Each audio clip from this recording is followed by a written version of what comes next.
Locate and touch the Setup button. Slide down to find Printer Maintenance and touch it.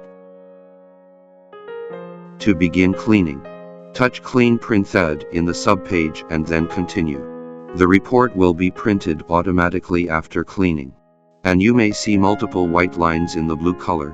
It is advised that you clean it once more. Touch Clean again to continue.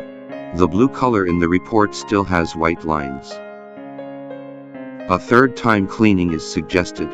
Touch Clean again to continue. The report shows there are only a few white lines in the blue color.